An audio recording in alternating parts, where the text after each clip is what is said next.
Shavua Tov, Leilu Nishmat, Amanoach, Tzadik Vayashar, Rabbi Avraham Chaim Benjo.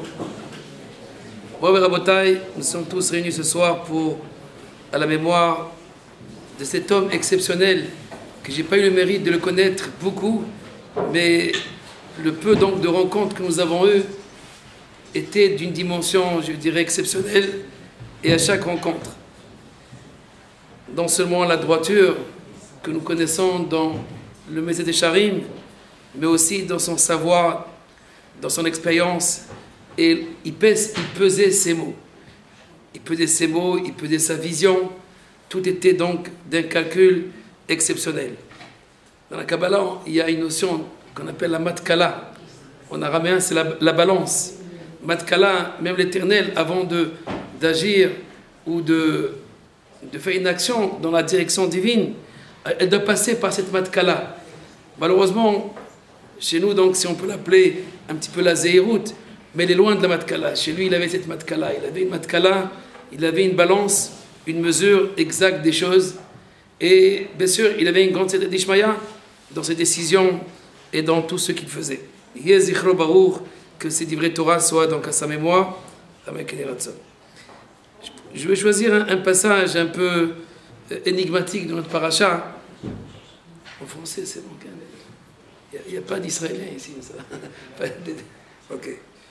ויקח לו יעקב מכה לבני לח ולוז וערמון ויפצל בהן פצלות לבנות מחשוף הלבן אשר על המקלות ויצג את המקלות אשר פיצל ברהטים בשיקתות המים אשר תבונה הצאן לשתות לנוכח הצאן ויחמנה בבואן לשתות ויחמו הצאן אל המקלות ותלדנה הצאן עקודים נקודים ותלויים. Voilà Yaakov et nous qui se comporte d'une manière très bizarre. Lorsque Lavan le convainc donc de rester encore avec lui, après 14 ans pour Léa et Rachel, et maintenant il va falloir rester encore dans cet exil, dans cette galoute, encore 6 années. Mais là, pourquoi faire? On se demande qu'est-ce qu'il fait encore dans cette galoute. Bien sûr, pour nous, il s'agit donc de Parnassa, si on veut lire les passages, enfin le texte littéralement, mais en vérité, on est loin de cette Parnassa que nous pensions. Peut-être il pense donc à la Parnassa de ses engendrements, de ses enfants et petits-enfants. Mais en vérité, il y a qu'à faire une action dans cette Parnassa, dans ce marché entre lui et le rusé, ce Lavan.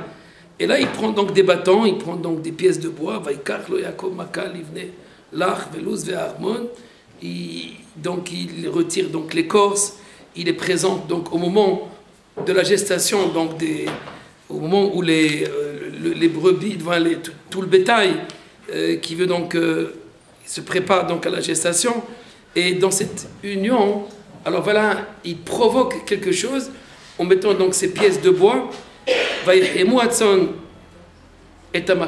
et voilà que au lieu d'aller selon leur DNA, je dirais, selon leur gène, maintenant ils vont aller selon autre chose, non pas selon la nature. Cette gestation va se faire d'une manière exceptionnelle. Et là, Yaakov va s'enrichir. Il va s'enrichir parce que Aseret Monim, au moins 10 fois, il lui a changé donc le contrat.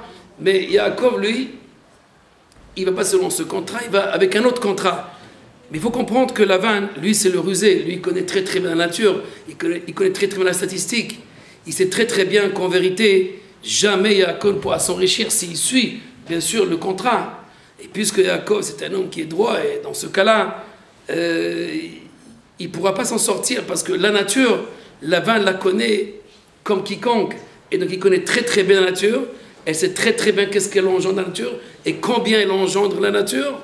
Donc dans ce cas-là, Yaakov, Lavan va mettre Yaakov dans la poche. Et il voudra peut-être 100 ans pour avoir sa parnassa avec Lavan. Il sera donc esclave jusqu'à la retraite. Il va le garder jusqu'à la fin. Il va l'essorer, et lui et ses enfants et ses petits-enfants. Il va donc soumettre complètement et Yaakov et toute sa progéniture. Mais voilà, Yaakov va faire quelque chose qui va changer un petit peu l'ordre de cette progéniture. Parce que le Zohar nous dit en vérité Le tzon en question, c'est tzon maraito, c'est le tzon, il s'agit du troupeau de Dieu, ni plus ni moins, il s'agit donc des âmes d'Israël. Yaakov donc va préparer au fait la gestation des âmes d'Israël, comment les âmes d'Israël vont arriver au monde. Et là, au lieu d'aller selon la nature telle que Lavan la dicte, alors il va donc fixer autrement.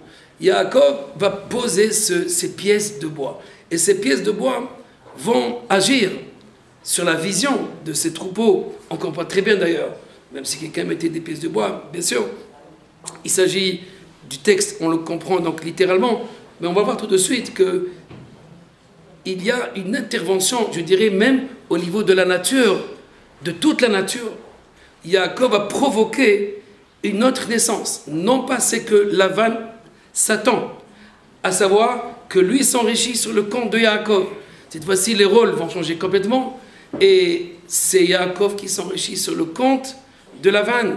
Il va tout lui prendre jusqu'à que les enfants vont dire, ça y est, toute cette richesse, elle vient que de chez nous et bientôt c'est lui le patron maintenant. Ceci dit qu'il faut comprendre en vérité ce Akudim, les Kudim, Berodim, quand on cherche les Midrashim et les Agadots de Chazal à propos de cette notion Akudim, les Kudim, Berodim, qui sont tachetés, pointillés et rayés, bon ça ne veut rien dire en français, ce sont donc des formes de taches, des formes donc de couleurs et de taches sur les brebis, et donc c'était le choix de, comme je disais tout à l'heure, de Lavan, un choix donc selon une sélection de la nature, comment la nature va faire les choses par rapport à lui, et donc pour s'enrichir selon donc ce choix-là, mais voilà que Yaakov va engendrer autrement, selon ce que lui va choisir, Yaakov, alors les brebis, le troupeau va aller donc selon cette voie, non pas selon la nature, mais selon la volonté. En vérité, ce Akudim, Nekudim, Berudim, si le Midrash n'en parle pas, le Ari HaKadosh réserve tout un chapitre sur Olam HaNekudim, Olam HaAkudim, Olam HaNekudim, et Olam HaBerudim. Il existerait 3 mondes avant notre monde à nous. Entre autres, bien sûr, il y a plusieurs mondes, mais 3 mondes, des mondes bien sûr divins et qui précèdent le monde de la nature à proprement parler. Akudim, en vérité, pour comprendre cela de manière très très simple, le Olam HaAkudim, et d'ailleurs je me souviens de Rab Benjo, je l'appellerai bien sûr, c'était un Tamid Chacham, et c'était sa manière, son approche à lui. Il a étudié la Kabbalah, mais de manière cachée, sans que personne le sache. Il voulait que personne ne sache, même de sa propre famille. Mais il étudiait bien sûr la Gemara, le Midrash, la Halacha, le Moussar surtout.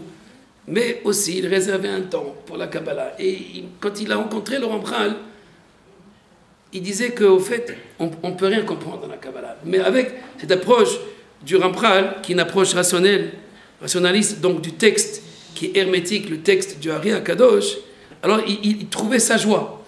Et c'était sa plus grande joie. C'était sa plus grande joie d'étudier, de connaître cet enseignement ésotérique caché, mais d'une manière simplifiée, je dirais plutôt pas simplifiée, mais rationnelle.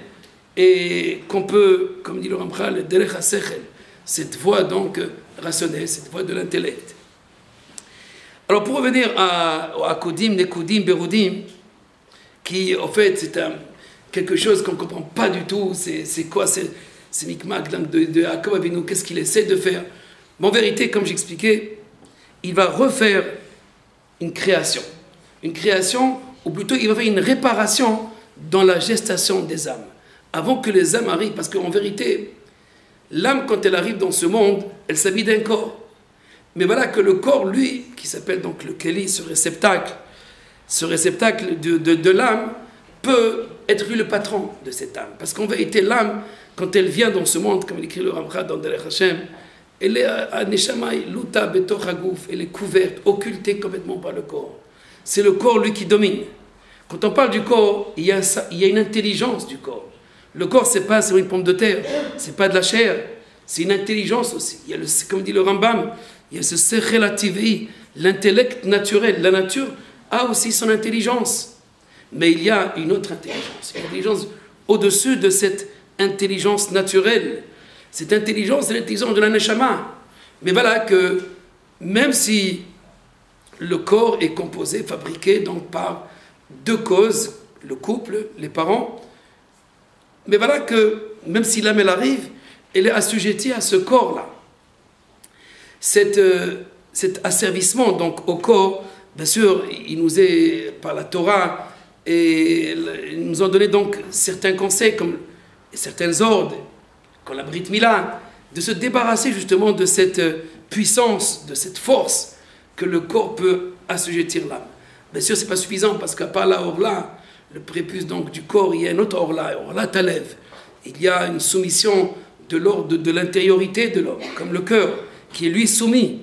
Et pour cela, pour enlever la Orla Talev, c'est pas facile. Il ne s'agit pas donc des parents qui coupent un morceau de chair, c'est l'homme lui-même qui doit intervenir et retirer cette Orla pour pouvoir soumettre sa volonté à la volonté suprême. Mais en général, le corps, c'est lui qui domine. Ce gouvernement du corps est appelé dans la Rizal Ela Melachim Hashem Alchou Be'eretz Edom. Ce sont Malché Edom. C'est les rois d'Edom. Edom, c'est la nature. Et donc, il y a les rois primordiaux, c'est Malkin, Kadmaïn, ces premiers rois qui sont les premières forces, même dans la création du monde. Au fait, le monde n'était pas régné directement par le divin, par le Or Ha'elaki. Va'olam tohu. Bereshit bara Elokim teshetaretz, bereseta tohu. Le Harizal nous dit que ce Olam tohu, ce monde du chaos, correspond au Olam HaNikodim. C'est la dispersion, c'est l'anarchie. Et la Melachim Hashem Alchou Be'eretz Edom. À savoir, la création elle-même était dans un tohu, était plongée dans le tohu. Dans le Midrash, cette notion s'appelle Boré Olamot ou Mahrivan. Mais d'après les maîtres de la Kabbalah, ils se détruisaient eux-mêmes, ces mondes. Ces mondes ne pouvaient pas se perpétuer. Ce monde lui-même a été donc créé de cette manière-là, à savoir, la nature domine. Cette nature domine, c'est le taux, c'est le chaos. Celui qui va mettre de l'ordre, c'est seulement lorsqu'il va y avoir donc cette lumière, répétée 5 fois, qui correspond, comme dit le Midrash, aux 5 Chamisha Chumshe Torah, aux 5 livres de la Torah, correspondant donc à 5 fois Or, qui est répété donc dans le premier chapitre donc de Bereshit. Mais en vérité, ce Or a du mal à s'unir avec le Keli.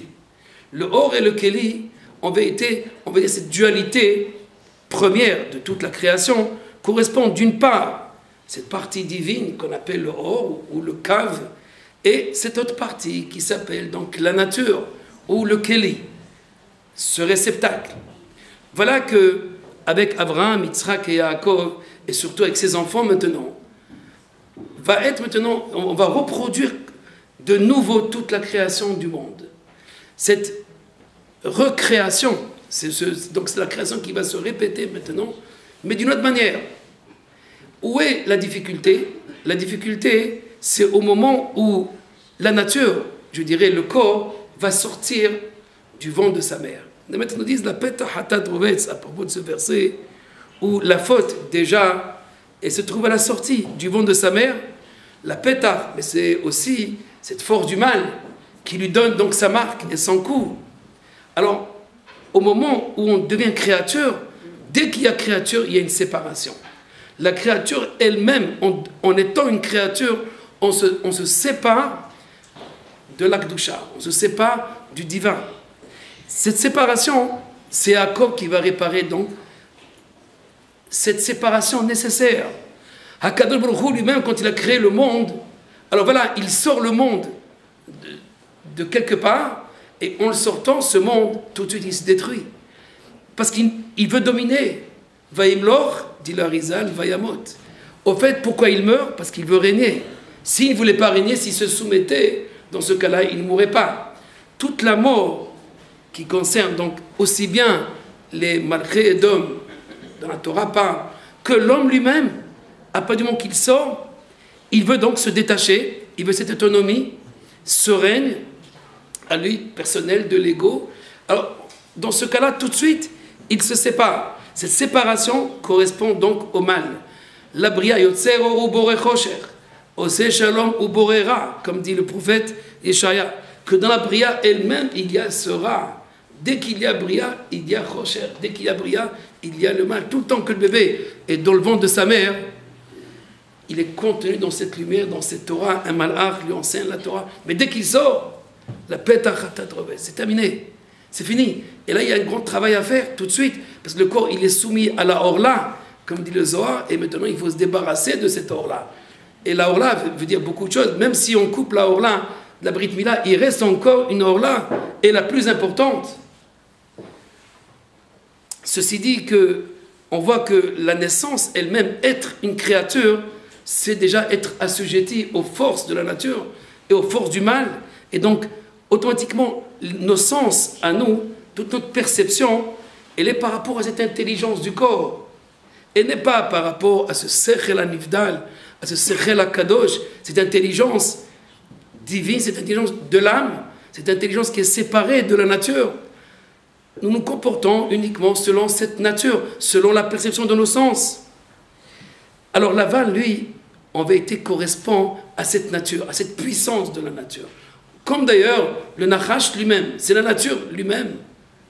Bon, on le confond un petit peu avec le mal. En vérité, on ne le confond pas, c'est le mal lui-même. Quand la nature n'est pas assujettie au divin, elle devient mauvaise et destructrice.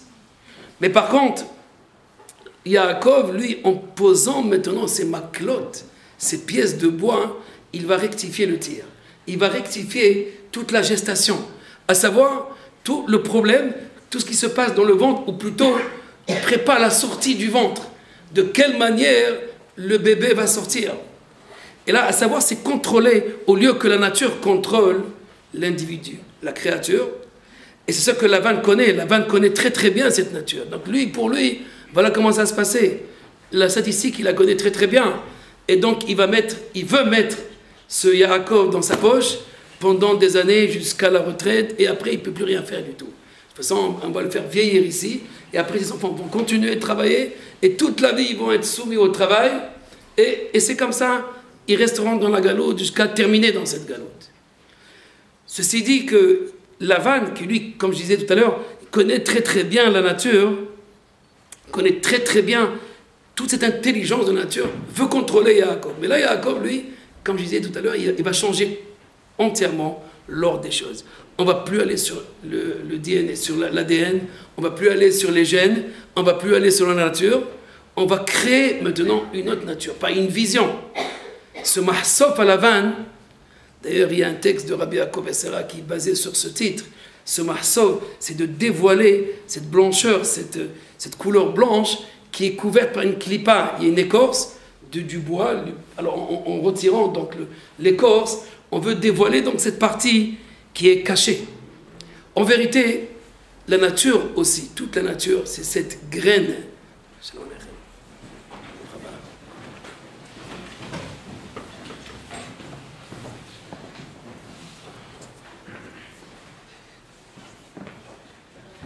Toute la nature, elle est justement de ce niveau, de cette blancheur. Cette blancheur qui, elle, correspond au zéra.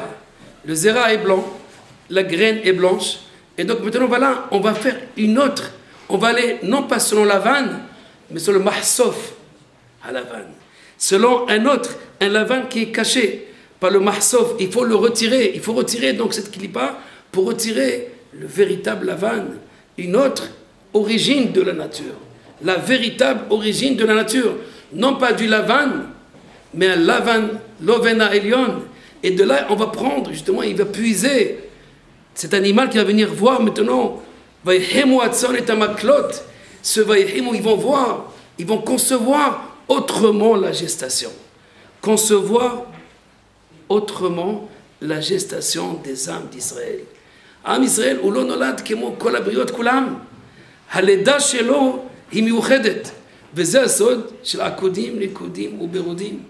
עקודים, נקודים, ברודים montrent en vérité trois étapes, aussi bien dans la création du monde que dans la réalité aussi de ce monde. La réalité de ce monde aussi, il y a ces trois niveaux de Akodim, Nekudim, Berodim. Mais la Shvira, ce que la Rizal appelle Shvira Takelim, cette brisure, la mort, c'est au moment où le corps domine. C'est au moment où le corps prend possession. C'est lui, Vaimlor.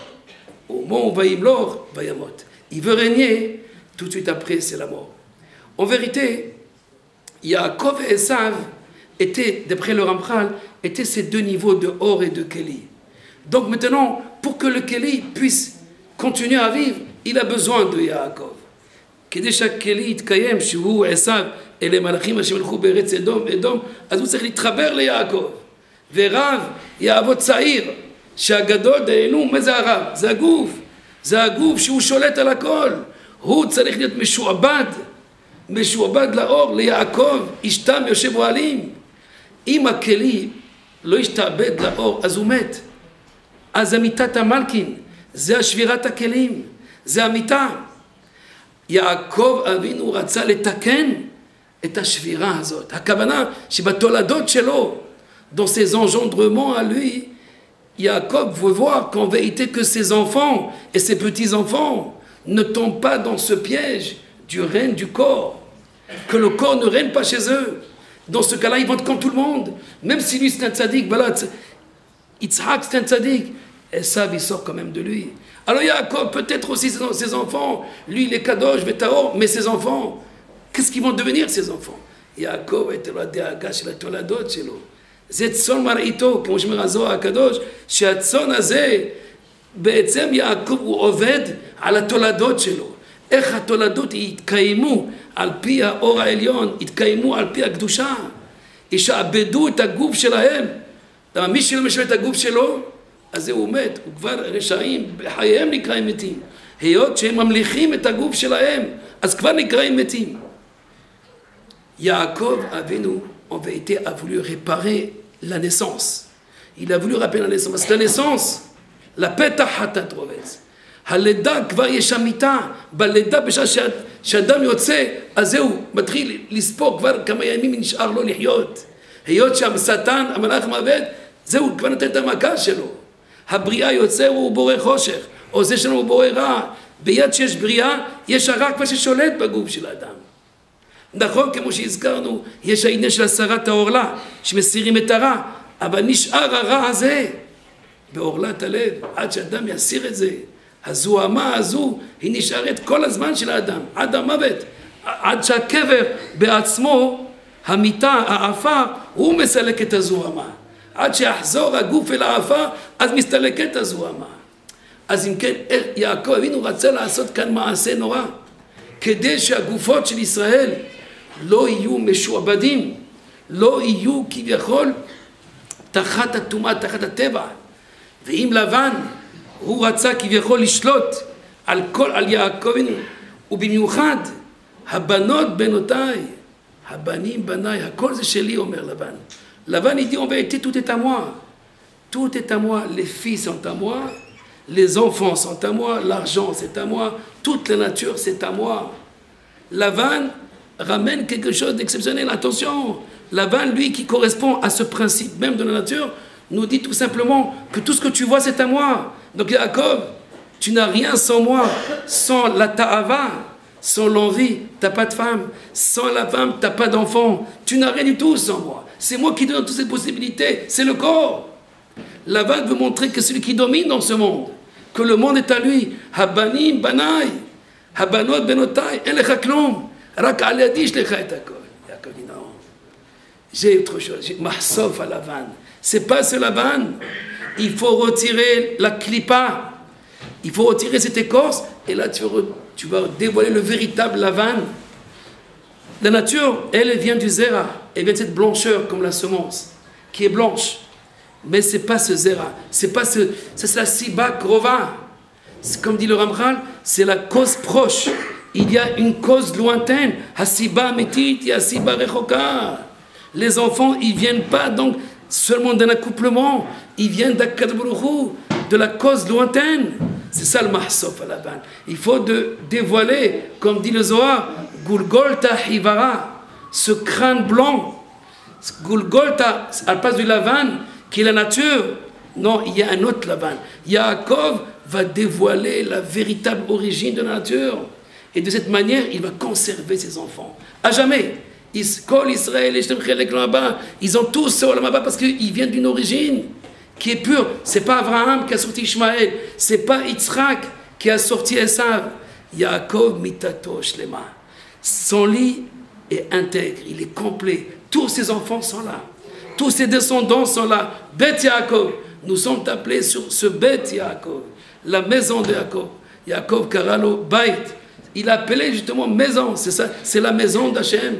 Israël, c'est la maison d'Akadosh Baruch Hu dans ce monde.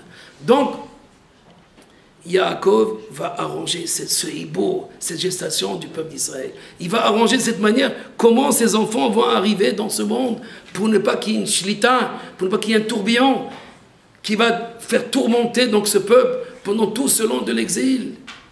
Yaakov va arranger la naissance avec ce Akudim, Nekudim ou Berodim. Yaakov va arranger la naissance des enfants d'Israël. Je ne vais pas tarder, le Rishon LeZion, et là le Rav Bakshi Doron, Baruch Haba, il va donc parler. J'arrête, et je peux vous dire une chose pour terminer, c'est le Rav Benjo, Rabbi Abraham, comme j'ai dit tout à l'heure, que je l'ai connu très peu, mais ce peu que j'ai connu, j'ai vu que son calcul était comme ça, chaque chose avant de naître. Il faut la mettre dans la gestation. C'est-à-dire, Eibour, Kol Davar, Afilou, Marshava, c'est-à-dire, la Avor Derech, Eibour, Velishkolota, Kachaya Tzadik Azeh. שהיה שוקל כל דבר כמו שהתחלתי. הוא היה שוקל כמו בבטן ששוקלים ובונים את הצורה, כך הוא בונה את הצורה עד שהצורה שלמה, אחר כך מוציא אותה מהפה שלו. לעולם, בזמן שהכרתי אותו, לא הוציא דבר שאינו שקול, שאינו במידה, בזרת, במשקל, בכל, עד שהיה יוצא. וודאי זכותו תעמוד לבניו, שכולם ובנותיו וכל יוצא חלציו, שוודאי כולם תולדות, בלי שבירה, עד 120, כולם יהיו חזקים וימשיכו את הדרך האמת והישר שלו, אמן. הנה רצון.